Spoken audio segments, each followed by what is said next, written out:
Assalamu alaikum, welcome to Islamic Finance. We are talking today about prohibition of riba and looking at certain transactions to see if we can find some ruling regarding permissibility and so on.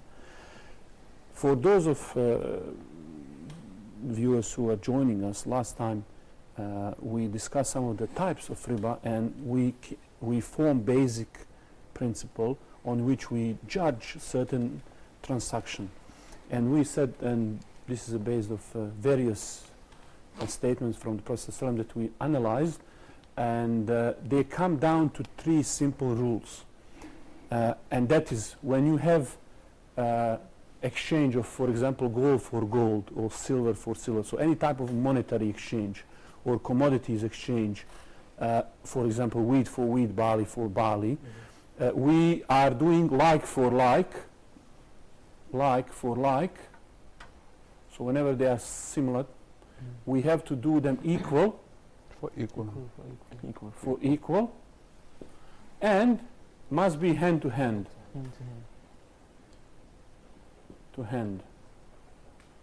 Okay, so these are the basic rules of exchanging any and selling anything.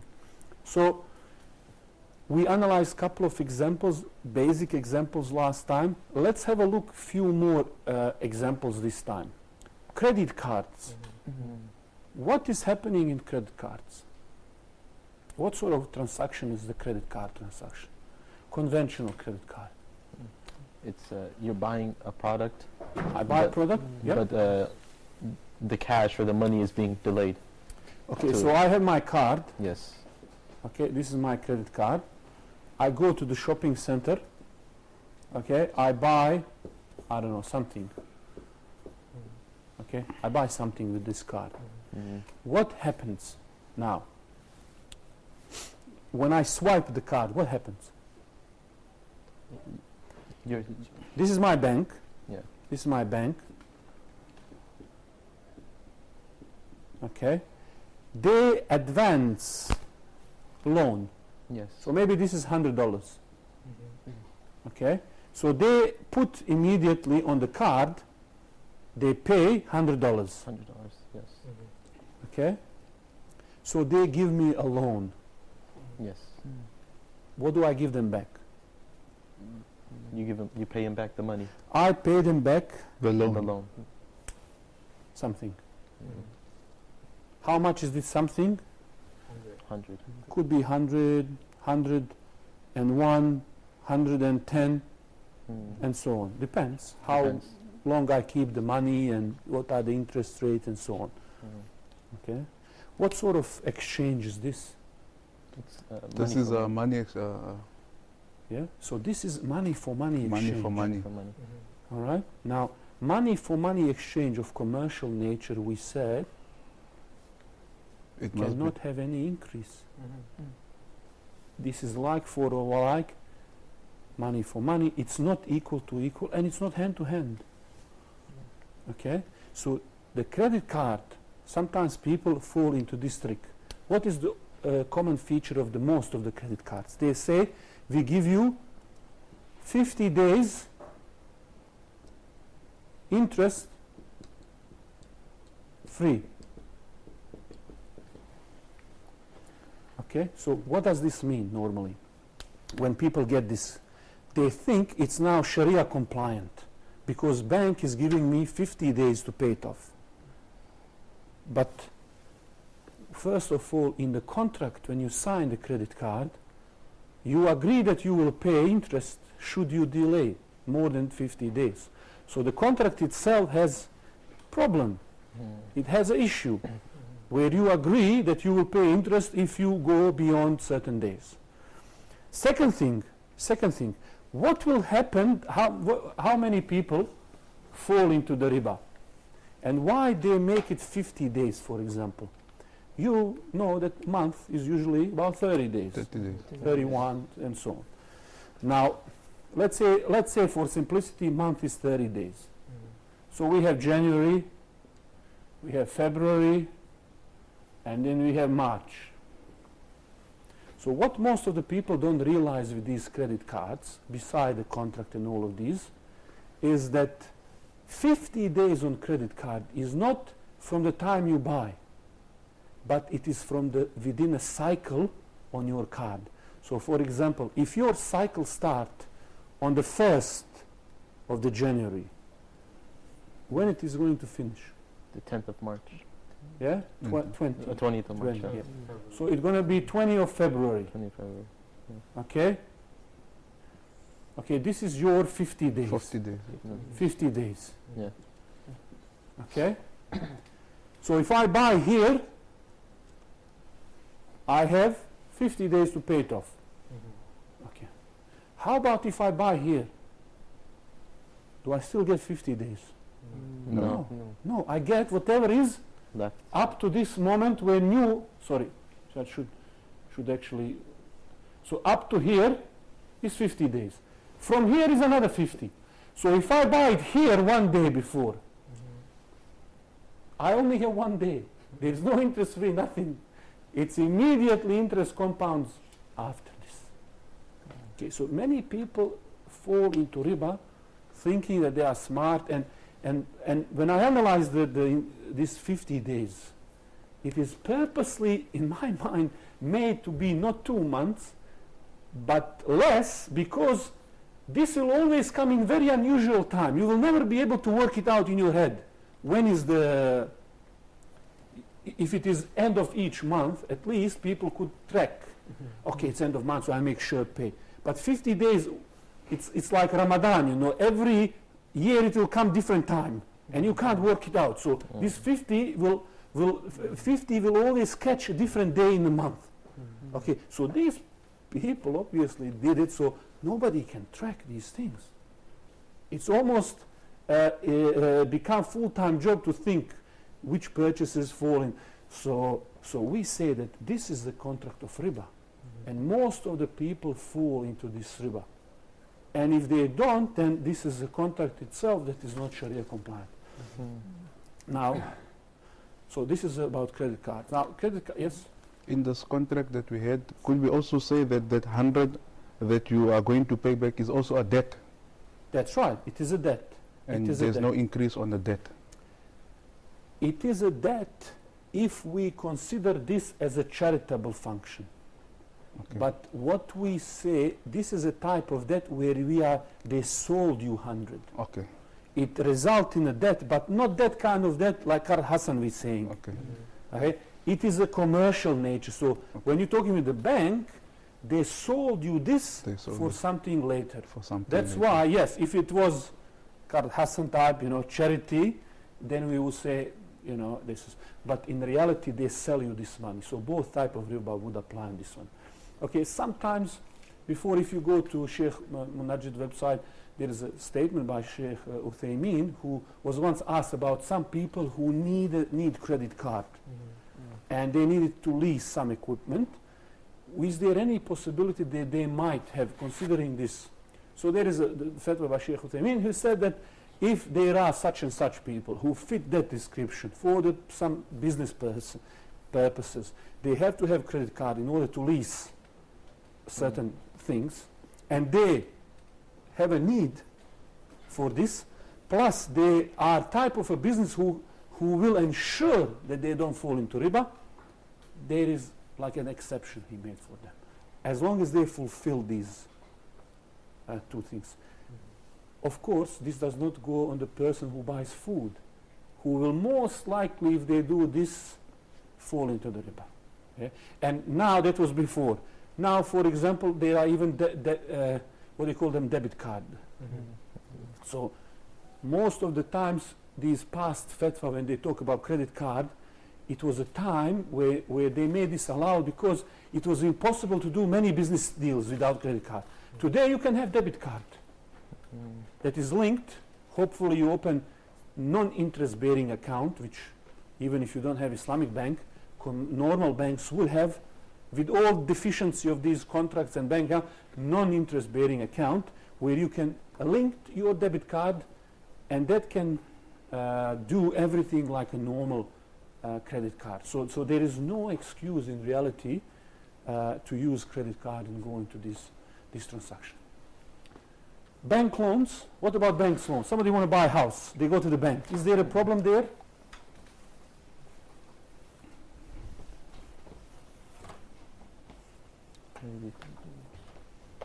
So someone wants to buy a house, they go to the bank, so they say, Mr. Bank, I want to buy this house, you know, so this is that person, and they go to the bank,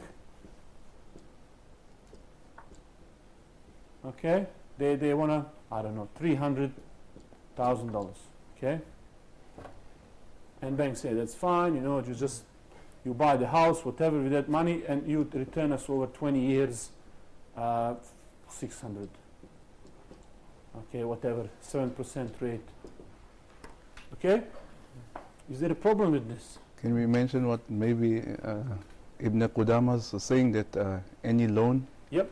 which has an increase on it is not allowed? That's right. That's exactly right.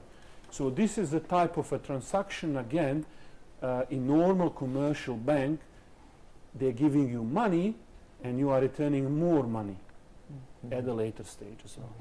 So both of these transactions, and this is what we see wisdom, because this goes back to the principle we said before. They forced us to think about that time is money. So we all accepted that riba-based principle. Why we accepted this? How would we else swallow this idea? Because here he's saying, I'm giving you this plus time. And this time plus this is equal to this. So we swallow that idea. We kind of believe as they taught us to believe in this idea. Okay? So this is not allowed. Okay, how about this late fees? What about late fees? You know, you didn't pay your mobile phone bill, and they say we're going to charge you late fees.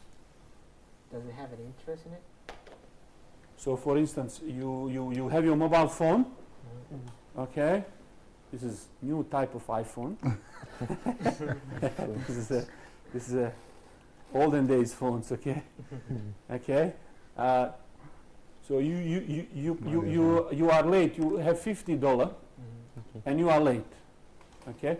So they say, because you're late, now your bill next time will be 55. Okay? This is late fees. Is this okay? This is So the way you think about it, you first think about what is this $50?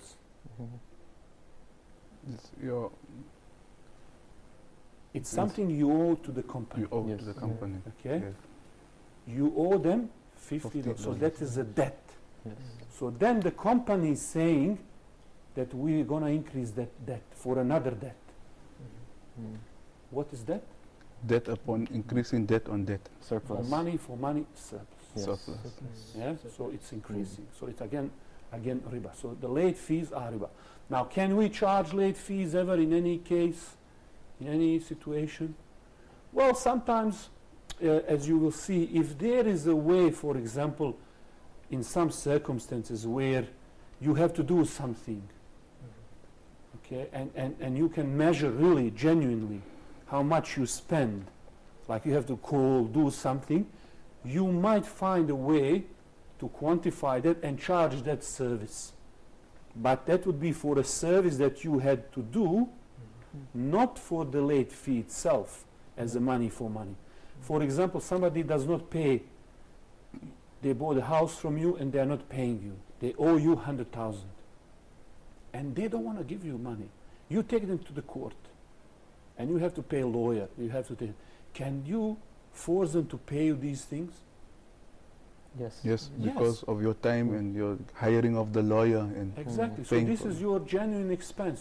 So in Islam, generally, when somebody is late in paying their debts, we should give them time. If they are genuinely in need and can't afford to pay, we give them time. We give them some relaxation. We don't go after people who can't really do it. But you also don't want to have a situation when somebody is delaying for no reason, being slack, being, lazy. So you want to make sure that, for instance, in some of the banks, what they do, they make the customer promise that they will give something in charity if they are late. Okay? As we said, you can't benefit, but they make like a promise binding on the customer that he will give something like a penalties to the charity to force him to kind of be responsible. Yes. All right? So this is like a solution they're trying to find in these situations when person is delaying. Okay. How about investing? Today many people ask me, oh, can I invest, buy gold, and what is going on? Investing and buying in gold. What are some of the things we should think when we think about these things? What are some of the things we should, what are some of the rules when you buy gold that we need to observe? Equal for equal, Hand to hand. hand to hand. Exactly. So when you are buying gold, must be that you really buy it on the spot and you get it. Not just somewhere sits and you don't know where it is, who has it, and so on. Okay. So inshallah, after the break, we are going to look in some of the more details regarding riba.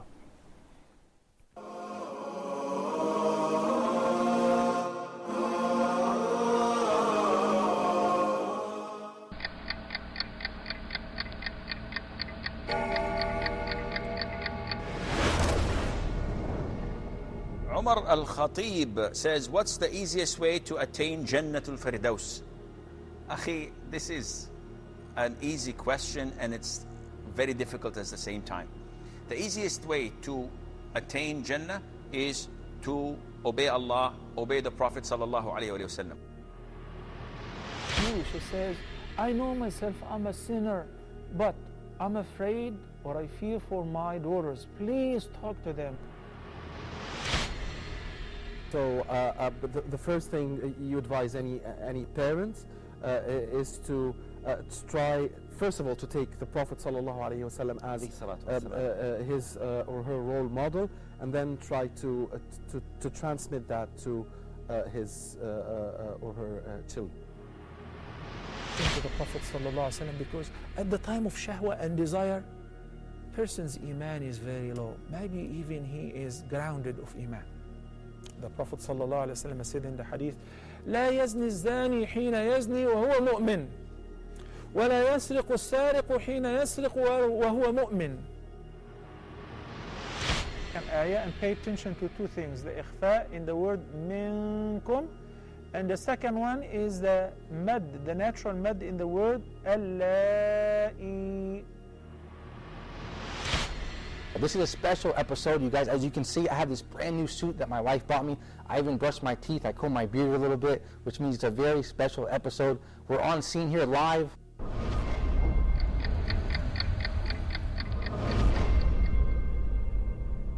Huda TV, a light in every home.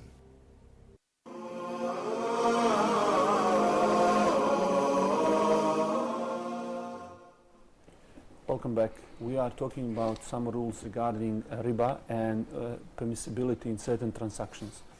So just before the break, we were discussing certain rules and what is allowed and what is not allowed.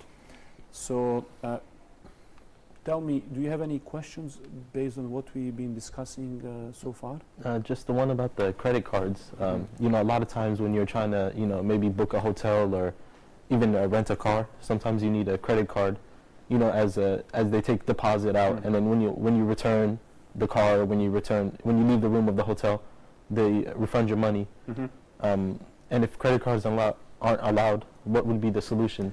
So normally, what you do in any bank, they would give you 0% account. Yes. So this is no interest. Sure, the details of this account with the conventional bank would not be Sharia compliant, but if you don't have a choice and you have to have account, at least you go for 0 interest. So you don't want to have anything with interest. Then you linked your debit card with this account. Okay? So you link your card with this account.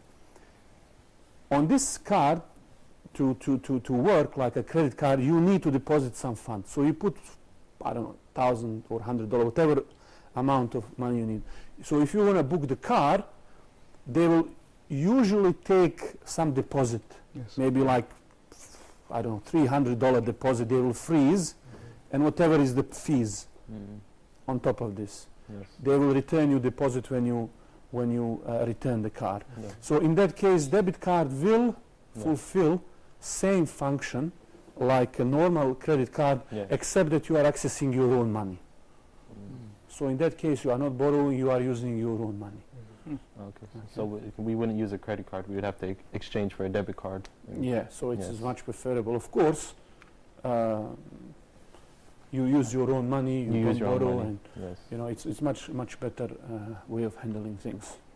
So basically what we're learning from this is that in all these transactions and that Islam has an answer for You all. can solve everything. I mean, we have answers for everything within the limits and whatever is makes sense. Okay. Now, you could make some sort of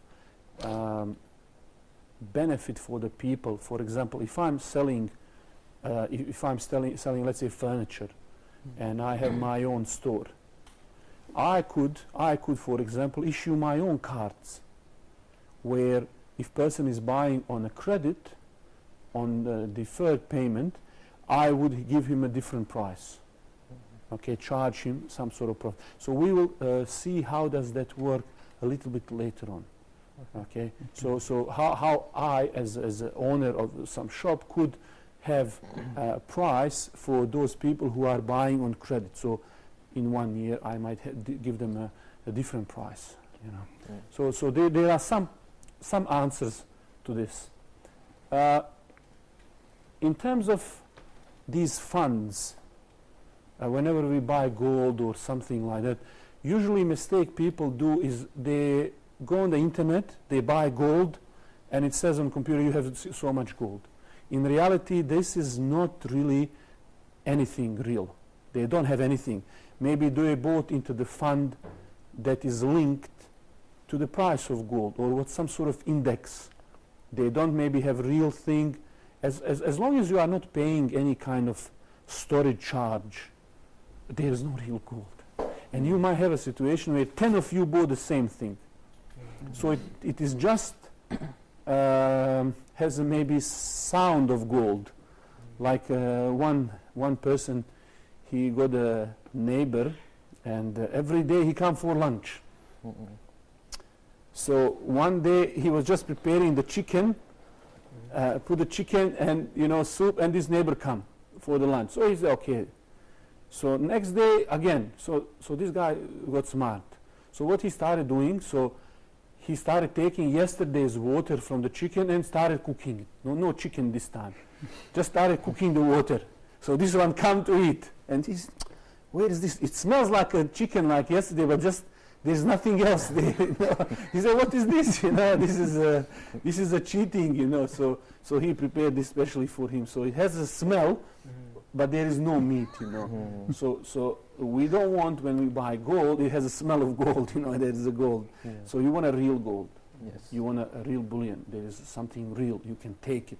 You can store it, and you can immediately do that. So there are possibilities, and whenever you do that, you have to make sure that it's not just you are buying some sort of benchmark or index, but a real stuff. So any kind of mutual funds, exchange traded funds, you have to make sure when you buy into these things, whatever is underneath, that is Sharia compliant when you are buying it.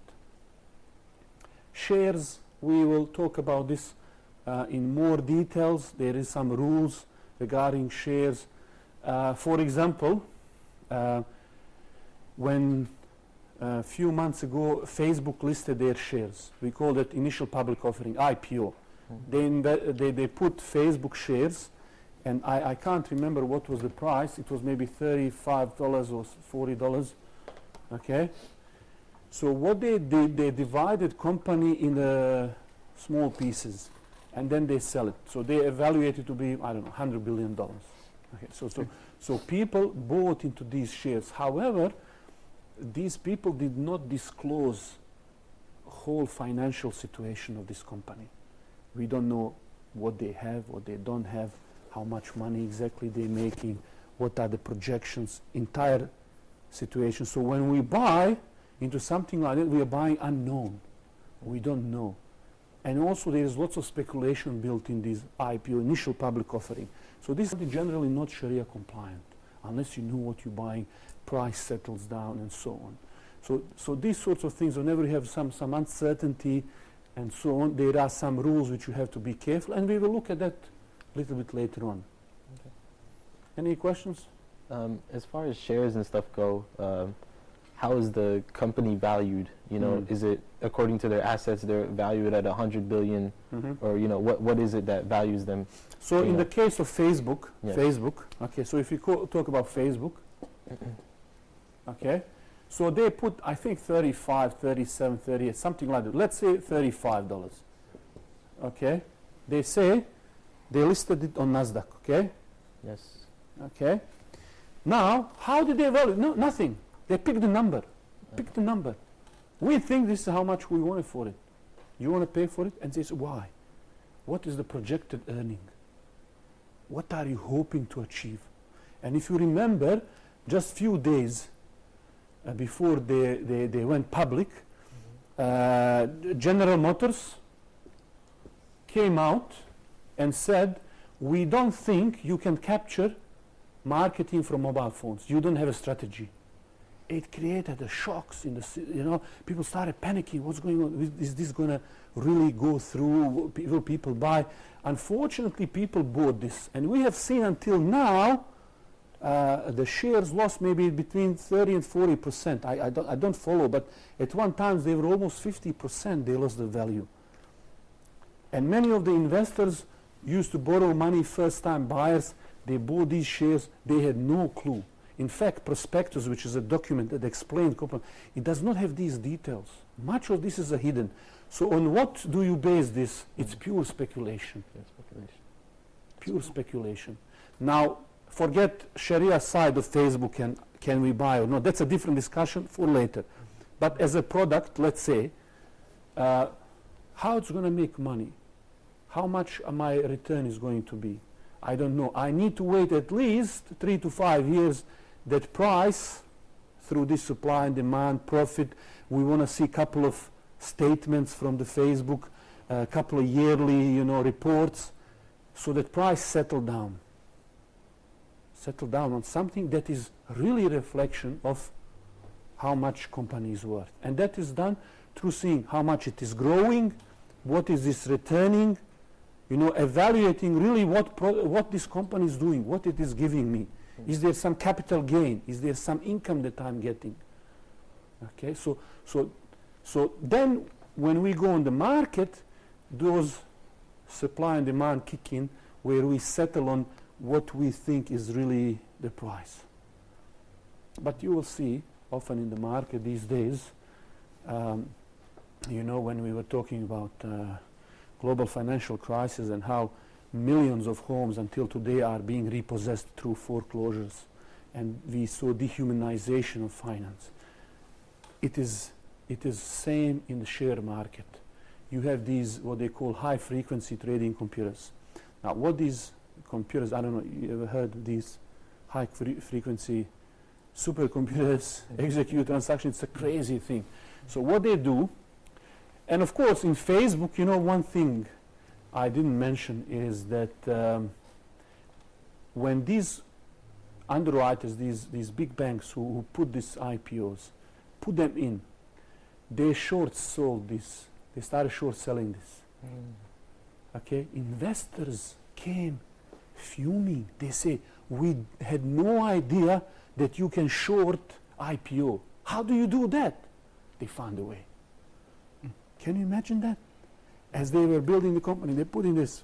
They're already betting on. Already we are driving price down to benefit from it. And the people didn't even know you can, okay, we can do it with the shares, but how do you do that with the IPO? It's not yet out. It's not yet out, yet you're borrowing to someone who is shortening it, trying to collapse it and profit from that. So this is amazing, you know. So this is what happened on that, and still they are trying to recover. Now, when it comes to trading normal shares now, where is the problem is that we have these nanosecond trading computers, fast, executing algorithms, and they can execute something like per second. This is how many? Hundreds of thousands of transactions per second. Can you believe that? You have computer does this. In 2010, we have something which is called flash crisis. Dow Jones crashed 1,000 points in half an hour. You had a share price of certain companies going from $60 going up to $100,000 in a space of half an hour. Imagine share from 60 to 100. And you had the companies from 30, they went to 0.1 cent. 1 cent down. Can you believe that? Because these computers, they have algorithm. Either it's fighting to buy and push the price up artificially, or dumping the stock and therefore put it down. So imagine now you have portfolio and you wait and you buy this, and all of these machines, maybe 50-60% of these transactions in the market is done through these high frequency trading computers. Doesn't make any sense. Nobody knows what they're buying, what they're selling. A few months ago there was another new one introduced in the market, and it was losing like a $10 million a minute. Like just losing. And after it lost like I think $300-400 million, they stopped. They say something wrong with the algorithm. These machines trading, doing stuff. What is the benefit for people of having these computers execute these transactions? Nothing. But there are those gambling machines now where they use anything people buy and sell to gamble. So we will see that trading in shares on a daily basis like this is something that is not Sharia compliant. Because what these people are doing, unlike normal investor who buys the share, why would you buy something, shares in the company, become an owner of a business? Because of what company is doing, profit they're making. Here these guys, they're looking this chart and they see the price going of the market up and down. So they don't care what company is doing, they're gonna buy here, sell here. Okay, or buy here and short sell here. Doesn't matter. Whether it's going up or down, they will profit. They take long position here, they take short position here. And they are just profiting from price movement. So just a little dot on the screen moving up and down, predict the movement, and movement can go up or down. All you need to do, take your sophisticated stuff, charts, and predict the move is going to go up or down. What the company is doing, is it useful, does it produce stuff? I don't care, as long as I can predict up or down. So this is not Sharia compliant profession as a whole. This is, could you say this is like a gamble? This is pure gamble. One big gamble. Can't be more gamble than this. And add a few machines artificially, and then you have a chaos. Okay, so inshallah, after this break, we are going to continue.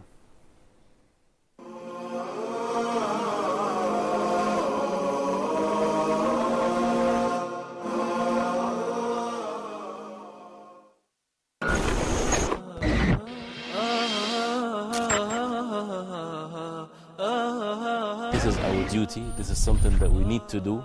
With whatever language that we know, we need to understand the Quran.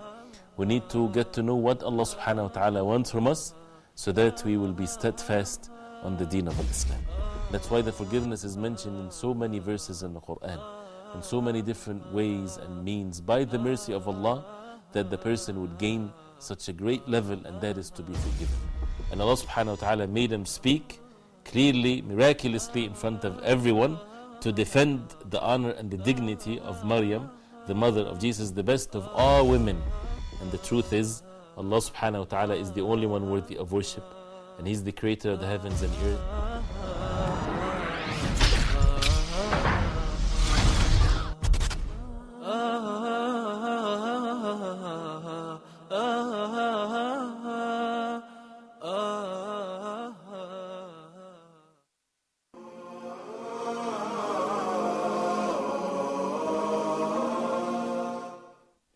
Welcome back. We are talking about some of the transactions, and we are looking at permissibility and if there is a riba or not in these contracts. Now, before the break, we were discussing a couple of different points. Next question is sales commission, agency fees.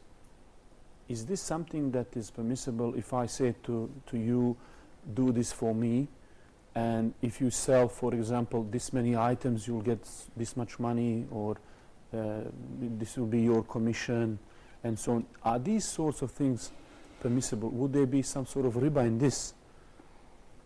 I don't think so. I think it's permissible Mm-hmm. because the commission is the service that you pay. So when we are looking at that, and that is a good way to look at it. So subject matter in that contract is a service. It's not money, and you are paying for it. So that is something allowed. So you can make somebody like your agent, and you can reward them, you can hire a worker, give them incentives, and so on. Okay, what about performance fee? Like somebody does something and you say, if you meet certain targets, I will give you double commission.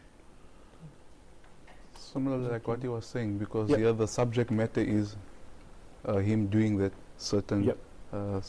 So you are free to negotiate these Yeah, things, you free know, to and this is negotiate. incentive for somebody to work harder and meet the, Yes. especially if you are in the sales or marketing Sales, industry. This yes. Okay, what about, later on we will look at some of these complex transactions like derivatives and so on, and you will realize that there are many, many problems with these financial instruments. We mentioned before sale of debt as something that is not permissible. Selling a debt for another debt. Okay, that's an interesting one. Let's say I say I will sell you this in the future in 7 days or a month, and we make a contract. You will give me $10 and I will give you this. Is this something that is permissible? So we make a contract in a future contract or forward contract where I will give you this for some money. It's okay. It's okay? In general, we are not allowed to trade debt for another debt. You owe me now this, I owe you money. So we can never delay two, subject matter and payment. So this is never by consensus not allowed. So to defer both in the future, you can't do that. So whenever we talk about riba, we always say one or the other deferred. Both is never okay. Okay, so this is what they do, these derivatives, future kind of contracts. Now, we will also look at some of these bonds, real estate investment trusts, and so on. These are the basic, like bonds are government instruments where government use that to raise money. So they would give you some sort of certificate. I just want to ask a question. Yes. Is scholarship considered as riba?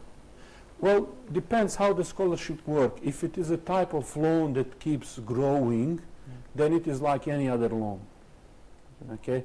So that's why we if there is a scholarship involved, we want it to be without interest. So there are some governments that provide these services that there is no interest component. So it's a main thing is what sort of contract we have. Is it money for money exchange? Okay? So some of these instruments that governments use, for example, they raise money through issuing bond. And this is just piece of paper, certificate that says, I took so much money from you, and every 6 months, for example, I'm going to give you some interest.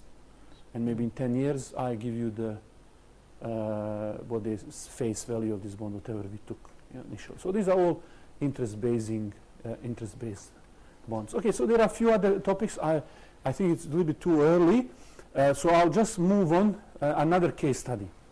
All right? Let's consider this situation. There are two friends. They want to buy a car. They go in some sort of partnership. They want to buy a car and sell it to another person. Okay? So as you see in the picture. So we have person A and B. They have each 10 10. Okay? So let's say this is 10,000 maybe. And they use this money together to buy a car. Okay? So this car is, how much is this car? 20. Okay? So they 50-50 go into this deal. Okay? Okay. Now they say, let's sell this car to our friend, someone else. Party C. Okay, so this is a C, and we want to sell the car, but we want to make a profit. We don't want to, why would we sell it for 20? It doesn't make sense. So we want to make a profit, and it's a car, and we can make a profit from selling car and giving him some time to repay. So we say, okay, give us 30 in 1 year. Okay, fair enough? Can I do that? Yes. Can I sell something and ask to be paid later? Yes. Okay. No problems. Okay. Now, what each of us have now? We initially bought a car. Remember what we said about the sale? It's a transfer of It's a transfer of ownership. In exchange for Yes, for item, money. for payment, money. Yeah. So for the payment. So now this ownership is with who of the car? With C. With C. What about us, A and B? What do we own? We gave up ownership of the car. What is it that we own now? Money. Money in the form of a debt. So how much we owe from this guy? 30. We owe 30. Each owe 15. Okay, so each owe 15 in 1 year. Okay, in 1 year. Now what happened in this case is this person B, he needs money now. He changed his mind. Okay, now there is another person D. He says, okay, I will take this. This is a, in the future money coming. I will take your spot and I will give you 12, so you make also some profit, and you give me this 15. And I will wait, and for this waiting I will be compensated 3. And they say, fine, I make 12, you wait, you make 3. We all agree. Is this a problem? Is there a problem with this? Yes. Yes. What is the problem? Debt on debt. Just The selling of debt. So here we are selling the money of 15 yes. for money of 12. Yes. Regardless, this is coming in 1 year or 1 month or 1 second or on the spot, it's still 15. Yes. We cannot make it less. So we cannot exchange 15 for a 12. Okay, so this is a sale. Now, consider the same example. But in this example, we bought the car for 20, but we are leasing it now. We are leasing this car to see for 1 year 30. Okay, 1 year 30. to lease the car, it's 30. Now, what do we owe when we buy the car? We have ownership of the car and benefit of the car, right to use it, which we call usufruct or manfaat, benefit of the car. When we exchange this right in a lease to use the car for a year for 30, what did we transfer to the customer? We transfer the partial ownership. Partial or this benefit? Benefit. We still are owners of the car. Okay. Now let's say this, I now am leasing this car. Okay, I'm leasing the car, and there is money coming in, and whatever is happening. All right, so I'm leasing the car, and then in the same scenario, I change my mind.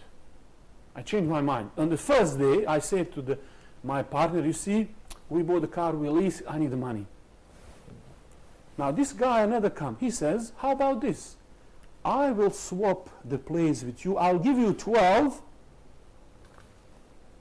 and I will swap with you. Is this allowed? It is allowed. We will swap the places. Yes. Why? Because he's trading the money for an item. He's trading it for the ownership of the. That's right. Yeah. So now he's not changing cash flow and the debt, but he's paying 12 for this car. Okay, he's now exchanges here between the car and the money. Yes. Okay, and then now you receive whatever is the rent that you are receiving and calculate it, whatever you want to calculate. Okay, so you see the sale and the lease in a similar situation will have different effect. And that's why when you analyze, you want to analyze always what is the subject matter and what is the consideration. What am I actually paying to know, is it money for money like in first case or not? And this is why we will see later on, whenever we have these complex instruments like Islamic sort of bonds, which they call, which are investments of certificate or sukuk, whenever you securitize or build the pool of investment, you look, what is this pool of investment? Maybe you invested $1 billion in some of these transactions. You look, is it a sale? Is it a lease? What am I owner of? So I have $1 billion pool of something. What is it that I owe here? Now, if this is all based on sale, and now it's all debt in that pool, I can't sell certificates for other than what? Par. Isn't it? Exactly that right same amount. I cannot sell it less or more. Unless it is ownership of some asset where I could negotiate the price. So these shares of this or certificates of investment in these sort of instruments might be possible to buy and sell, might be closed-ended, and you can't do anything with them. Okay? Does that make sense? Yes. Yes. All right. Okay. All right. Let's see. Before we go to this one, I just want to make sure that we understand one principle, and that is what we've been discussing in Riba, to sort of capture the main idea, and that is that whenever you have money for money, and this is what conventional banks are doing, money selling for another money to get a profit is against the nature of what we want from money. It's run contrary to the nature of money being medium of exchange. Whenever you see money being treated as a commodity, this is the main feature of conventional bank. In Islamic bank, money must become asset, which is then sold for a profit. Okay, so this is the key difference between the two, and therefore when we want to look at the differences between Islamic and conventional institution, is that Islamic bank deal in goods and documents, not in money. Unlike conventional banks, they deal with money and documents. In Islamic bank, money is used only as a medium of exchange for purchasing the goods for purpose or leasing or selling after. Okay. However, on the other side, conventional money is considered commodity that is sold, bought, rented against the profit. So here, profit comes with the risk and responsibility. Okay, so this is what we were saying before. If you want to earn some profit, you have some to have some skin in the game. You have to touch the risk, basically. Okay, so this is what we are seeing. Now, there are sometimes people who try to replicate the interest-bearing loan through so-called of Islamic features. So one of these is what we call bail-ina, and how it works is it's a synthetic type of sale. And what do we mean by synthetic? What do we mean by synthetic? It looks on the surface as it is genuine trade, but underneath is what? It's a fake. So how does that work? So somebody want to borrow money. Okay, so they want to borrow 100. They want to borrow 100. They want to get $100. Okay, this is in the conventional way, and then to end up owning 110. Okay, this is interest at 10%. Yeah, this is how it works. You take 100 and you owe 110. Now, how sometimes some of these people do that? This is a hidden riba.